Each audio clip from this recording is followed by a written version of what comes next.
Hi friends, इस video में हम सीखेंगे कि एक रेंज के अंदर डेटा एंट्री कैसे करते हैं, फिल हैंडल का यूज़ कैसे किया जाता है, कस्टम ऑटोफिल लिस्ट कैसे बनाई जाती है और सीरीज का यूज़ कैसे किया जाता है। अगर सबसे पहले आते हैं एक रेंज के अंदर डेटा एंट्री कैसे करते हैं। अगर आपको पहले से पता है कि किस रेंज के अंदर डेटा एंट्री करनी है तो आप अपना कुछ समय बचा सकते हैं।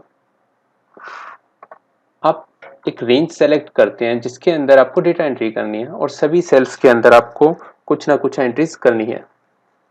तो एंट्री करते वक्त कुछ शॉर्टकट का यूज करते हैं। इसमें पहले शॉर्टकट का नाम आता है एंटर। अगर मैं इस रेंज के अंदर नंबर्स टाइप करता हूँ और एंटर प्रेस करता हूँ तो देखिए क्या होता है। यहाँ पे एंटर दबाते ही यह नेक्स्ट रो की तरफ मूव हो जाता है, यानी एक रो नीचे की तरफ शिफ्ट हो जाता है। जो भी एक्टिव सेल होगा वो नीचे की तरफ शिफ्ट हो गया।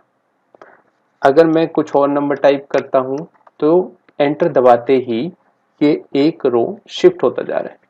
अब मुझे ये पता लगता है कि किसी सेल पे मैंने कोई गड़बड़ कर दी है, जो एंट्री की है मैंने कोई गलत की है। तो मैं क्या करूंगा, शिफ्ट के साथ एंटर प्रेस करूंगा तो आप देखेंगे ये ऊपर की तरफ मूव होगा, यानी एक रो ऊपर की तरफ मूव होगी, जिससे मैं अपनी एंट्री ठीक करके एंटर दबा के वापस आ सकता हूँ। इसके बाद अगर आप कोई एंट्री करते हैं और आप टैब यूज करते हैं तो आप नेक्स्ट कॉलम में मूव हो जाते हैं, यानी एक कॉलम राइट की तरफ मूव हो रहे हैं। इसके साथ अगर आप एंट्री कर रहे हैं और शिफ्ट टैब यूज करते हैं तो आप वापस पीछे की तरफ यानी लेफ्ट की तरफ एक कॉलम मूव हो जाएंगे, एक कॉलम लेफ्ट की तरफ मूव हो जाएंगे।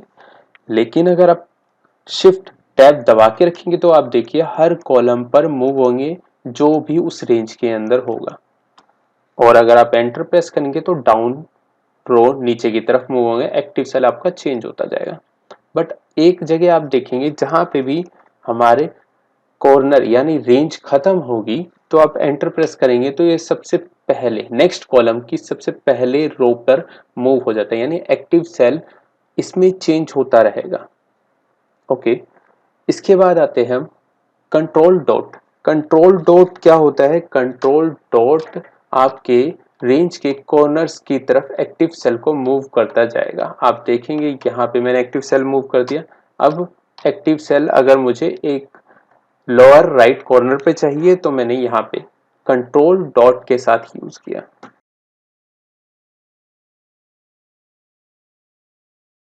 अब बात करते हैं फिल का यूज कैसे करेंगे।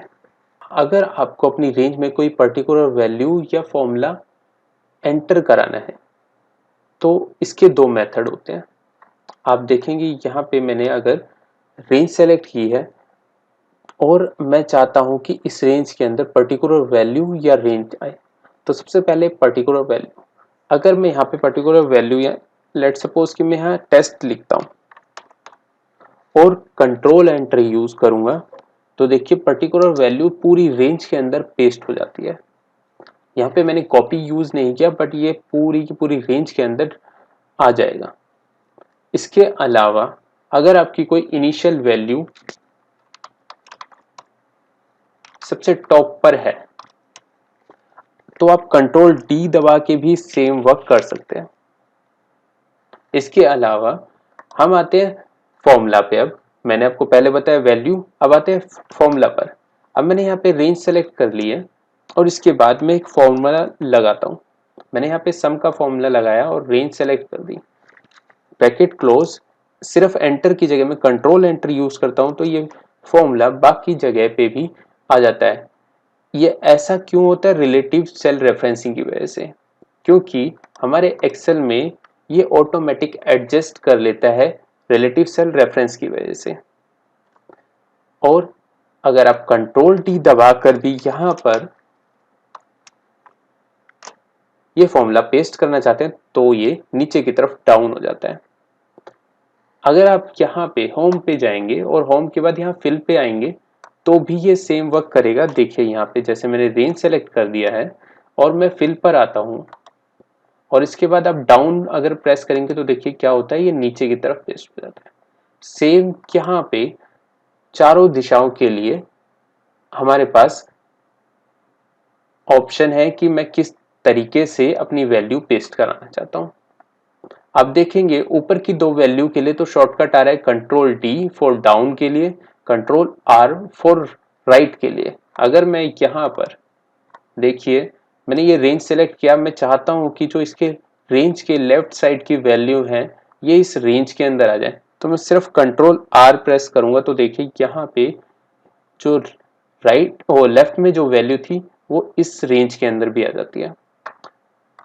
यहाँ पे दोनों के लिए शॉर्टकट तो है, बाकी बाकी दो के लिए कोई शॉर्टकट नहीं है। अब हम आगे बढ़ते हैं, आगे देखेंगे हम कि फिल हैंडल का यूज कैसे किया जाता है।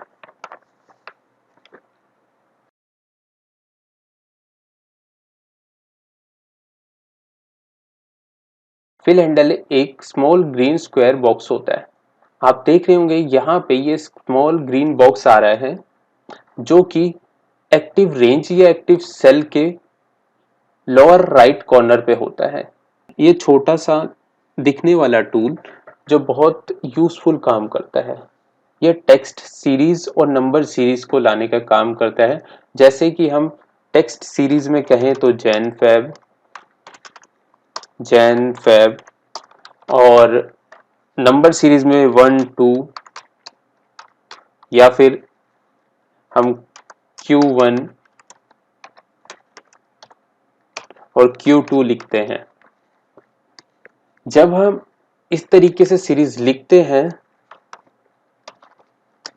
नंबर 1 1 2 2014 2015 इस तरीके से सीरीज लिखते हैं तो काफी वक्त लगता है, लेकिन ऑटोफिल की हेल्प से हम ये ऑटोमेटिक कर सकते हैं जिसे हम ऑटोफिल हैंडल भी कहते हैं। इसके कुछ काम करने के अपने तरीके हैं। नंबर्स के लिए यहाँ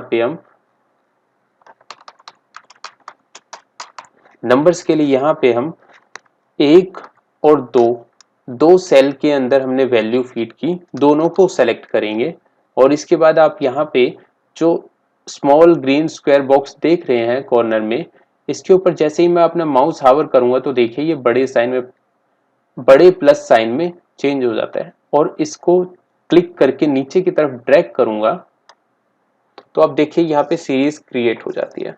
इसके अलावा अगर आप टेक्स्ट सीरीज क्रिएट करना चाहते हैं तो सन और MON यहाँ पे आप दोनों को सेलेक्ट करने की कोई जरूरत नहीं। यहाँ पे केवल आपने पहली सेल पे क्लिक किया और यहाँ पे अपना माउस हावर करेंगे तो ये प्लस साइन में चेंज होती है, आप नीचे की तरफ ड्रैग कर देंगे तो आप देखेंगे यहाँ पे भी सीरीज आ जाती है।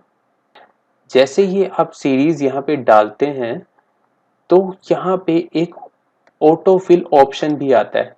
ये अलग अलग डेटा टाइप से अलग अलग आएगा।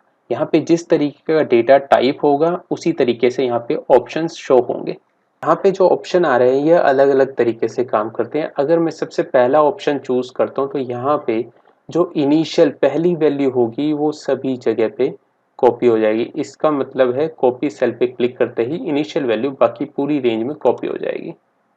ओके, इसके बाद आते हैं फिल सीरीज। फिल सीरीज पे जैसे ही क्लिक करूंगा तो देखिए जो संडे मंडे की सीरीज होती है वो आ जाएगी। इसके अलावा अगर मैंने यहाँ इनिशियल डेटा के ऊपर कोई फॉर्मेटिंग कर रखी है और इसको मैं सीरीज में लाना चाहता हूँ तो आप जैसे ही इसको ड्रैग करेंगे आप यहाँ पे fill formatting only pay click कर देंगे तो देखिए सिर्फ फॉर्मेटिंग फिल होगी ना कि डेटा। या ठीक है, इसके अलावा जैसे कि यहाँ पे अगर फॉर्मेटिंग नहीं होती है और मैं यहाँ पे फॉर्मेटिंग वाले डेटा को नीचे की तरफ ड्रैग करता हूँ तो फॉर्मेटिंग भी साथ में आ रही है। बट अगर मैं ये कहता हूँ कि फिल विदाउट फॉर्मेट तो आप देखेंगे यहाँ पे सीरीज तो फिल हो रही है बट विदाउट फॉर्मेट। इसके अलावा मेरे पास कुछ और ऑप्शन भी हैं जिसमें डेज फिल हैं और क्या नाम फिल वीक डेज है। तो यहाँ पे मैं सिर्फ वीकेंड भी फिल कर सकता हूँ और वीक डेज भी। आप देखेंगे यहाँ पे सारे के सारे वीक आ जाते हैं और यहाँ पे अगर क्लिक करूंगा तो सिर्फ वीक डेज ही आएंगे जिसमें संडे मंडे इनिशियल में तो है बट फ्राइडे और मंडे के बीच में नहीं आएगा। इसके अलावा यहाँ पे आप यहाँ पे देख रहे हैं जो सीरीज मैंने फिल हैंडल से क्रिएट किया है, ये जो डार्क कलर है ये इनिशियल वैल्यू है। नोटिस करेंगे कि जहाँ पे टेक्स्ट वैल्यू होंगी उसको मैंने यहाँ पे सिर्फ सिंगल में रखा है। अब यहाँ पे मैं Q1 Q2 की भी सीरीज दे रहा हूँ, साथ में यहाँ पे जब मैंने दो इनिशियल वैल्यू यानी मैंने कस्टमर और कस्टमर नेम यानी कस्टमर नंबर और कस्टमर नेम मैंने डाल रखा है, यहाँ पे ये दो इनिशियल है। तो इन पे कैसे काम करूंगा मैं, अगर मैं इन दो वैल्यू इन डेटा को हटा देता हूं और दोबारा से सीरीज क्रिएट करने की कोशिश करते हैं हम, तो कैसे होगा। नंबर सीरीज के लिए मैं यहाँ दो वैल्यूज को सेलेक्ट करूंगा और जैसे ही मेरा यहाँ पे माउस हावर करूंगा तो प्लस साइन में आएगा, नीचे की तरफ इसको ड्रैग करूंगा, आप देखेंगे यहाँ पे सीरीज आती है और सीरीज को मैं यहाँ पे चेंज भी कर सकता हूँ, विदाउट फॉर्मेटिंग भी कर सकता हूँ। आप देखेंगे मैंने यहाँ पे विदाउट फॉर्मेटिंग कर दिया।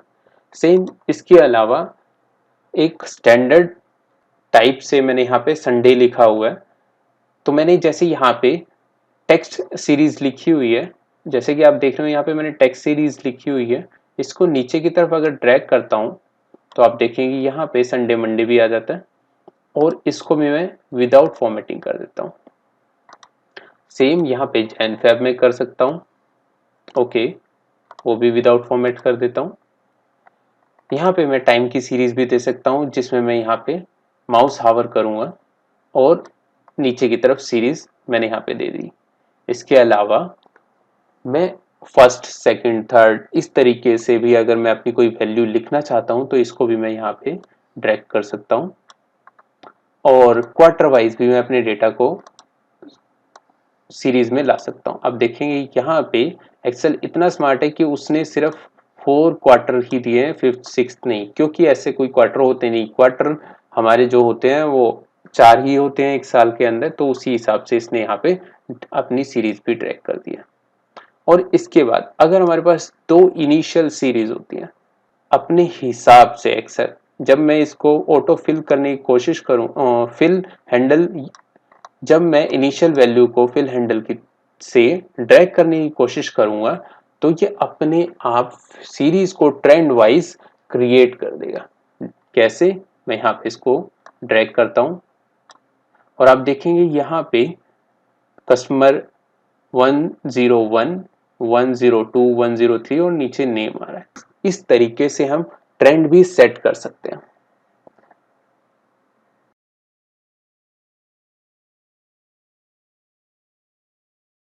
अब आगे सीखते हैं कि सीरीज का यूज कैसे कर सकते हैं। सीरीज यहाँ पे फिल के अंदर सीरीज भी है जिसको हम यूज कर सकते हैं। ये ऑटो फिल की जगह भी यूज किया जा सकता है।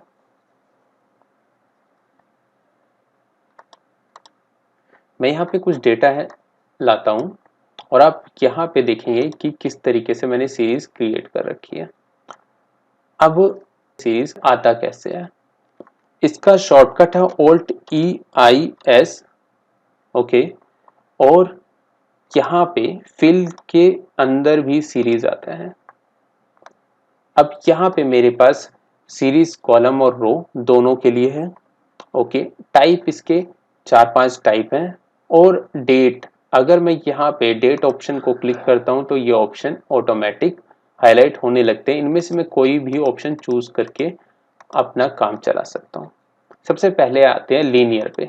लीनियर क्या होता है, लीनियर ये ऑप्शन नेक्स्ट वैल्यू को प्लस करता रहता है, यानी जो भी नेक्स्ट सीरीज की जो भी नेक्स्ट वैल्यू होगी उसमें ये ऐड करता जाएगा। क्या ऐड करेगा, अगर मैं स्टेप यहाँ पे कोई डालता हूँ, सबसे पहले मैं यहाँ पे लीनियर में 10 ऐड कराना चाहता हूँ मैंने क्या लिखा यहाँ पे 1 0 लिखते हैं, ज़्यादा बेटर है। और इसके बाद डेटा को रेंज को सेलेक्ट किया, फिल पे जाते हैं, सीरीज, और इसके बाद कॉलम के अंदर ही हमें करना है। तो इसके बाद यहाँ पे लीनियर, लीनियर में स्टेप कितने 10 और ओके। अब देखेंगे यहाँ 10 के गैप से डेटा क्रिएट हो जाता है। अब इसके बाद ग्रोथ, ग्रोथ क्या होता है, जैसे ही मैं यहाँ पे रेंज सेलेक्ट कर देता हूँ और इसके बाद जाते हैं सीरीज के अंदर ग्रोथ। ग्रोथ से क्या होता है, ग्रोथ के ऑप्शन को जैसे ही मैं क्लिक करूंगा तो ये नेक्स्ट स्टेप को मल्टीप्लाई करता जाएगा उस वैल्यू से जो मैं स्टेप वैल्यू के अंदर लिखूंगा। जैसे कि मैं यहाँ पर 5 लिखता हूं और मैं चाहता हूं कि ये 2000 तक जाए। अगर मैं यहाँ पे 5 लिखूंगा और मैं रेंज सेलेक्ट करूंगा तो देखिए क्या होगा, ये ग्रोथ को तो लाएगा लेकिन सभी सेल में मल्टीप्लाई करता जाएगा। ओके, बट अब मैं यहाँ पे मल्टीप्लाई नहीं करना चाहता, मैं इसकी एक रेंज फिक्स करना चाहता हूँ कि स्टार्ट तो ये 1 से हो, कंट्रोल जी किया मैंने, स्टार्ट तो ये 1 से हो, बट इसका एंड जो है 20,000 पे हो जाए। स्टॉप वैल्यू 20,000 और ओके। अब देखेंगे यहाँ पे 15,625 के बाद कोई वैल्यू नहीं है। इसका मतलब क्या है कि 15,625 के बाद जो भी वैल्यू है वो 20,000 से ज्यादा है, तो इसने अपनी वैल्यूज को कहाँ स्टॉप करे, 15,625 पे। अब इसके बाद आता है डे। अब मैं डे में 5-5 का गैप देना चाहता हूँ, 5-5 दिन का गैप देना चाहता हूँ। मैंने यहाँ पे एक डेट लिखी है और मैं रेंज सेलेक्ट कर देता हूँ। इसके अंदर फिल पे जाता हूँ, सीरीज, और इसमें डेट में सेलेक्ट करता हूँ। आप जैसे ही देखेंगे कि मैंने यहाँ पे डेट सेलेक्ट कर रखी थी तो यहाँ पे टाइप भी ऑप्शन ऑटोमेटिक सेलेक्ट कर देता है। अब इसके बाद डेट अनटिल, डेट यूनिट में से कोई भी ऑप्शन चूज भी कर सकता हूँ और गैप देना चाहूँ तो मैं गैप भी दे सकता हूँ। मैं यहाँ पे गैप दे देता हूँ फिलहाल 5-5 का गैप देते ही, तो यहाँ पे देखेंगे आप जो डेट है 1 के बाद 6 के बाद 11 और जो मंथ है वो आगे की तरफ है। तो यहाँ पे मैंने 5-5 का गैप कर कर डेट भी लिख दी है। सेम इसी तरीके से मैं यहाँ पे वीक डेज भी लिख सकता हूँ। वीक डेज का मैंने क्या लिखा है कि ट्रेंड जो हो 1-1 का ही हो, बट जहाँ पे भी वीकेंड आए वो डेट स्किप कर दे। ओके, यहाँ पे कैसे, मैं यहाँ पे डेट डिलीट मारता हूँ, रेंज सेलेक्ट करता हूँ और फिर में सीरीज, सीरीज के बाद यहाँ पे डेट, डेट के अंदर वीक डेज ही, और स्टेप क्या होने चाहिए 1-1। तो यहाँ पे उसने वीकेंड्स को स्किप कर दिया। और अगर चाहूँ तो मैं मंथ का गैप भी दे सकता हूँ। कैसे, यहाँ पे डेटा सेलेक्ट किया और फिल के अंदर जाएंगे, सीरीज, और अब मैं यहाँ पे 5-5 का गैप दे देता हूँ, 3 नहीं 5-5 का गैप देता हूँ और मंथ यहाँ पे सेलेक्ट कर देता हूँ और ओके करता हूँ। अब देखिए आगे की तरफ मैंने मंथ दिए हुए हैं, वो मंथ की सीरीज भी आगे चेंज हो जाती है। इसके अलावा हम इस डेटा के अंदर आगे जो स्टेप्स आएंगे, जैसे मैंने यहाँ पे देखा सीरीज, सीरीज के अंदर यहाँ पे ऑटोफिल, ऑटोफिल वही ऑप्शन है जो हम ऑटोफिल हैंडल यूज कर रहे थे। ट्रेंड, ट्रेंड से मतलब ये है कि हम लीनियर और ग्रोथ की वैल्यूज को यहाँ पे ट्रेंड वाइज शो कर सकते हैं। आपको अगर आज का वीडियो पसंद आया तो प्लीज़ वीडियो को लाइक ज़रूर करें, अपने दोस्तों के साथ ज़्यादा से ज़्यादा इस वीडियो को शेयर करें। कमेंट करके मुझे बताइए आपको ये वीडियो कैसा लगा है, और अगर आप मेरे चैनल पे नए हैं तो प्लीज़ मेरे चैनल को सब्सक्राइब ज़रूर करें। Thank you so much.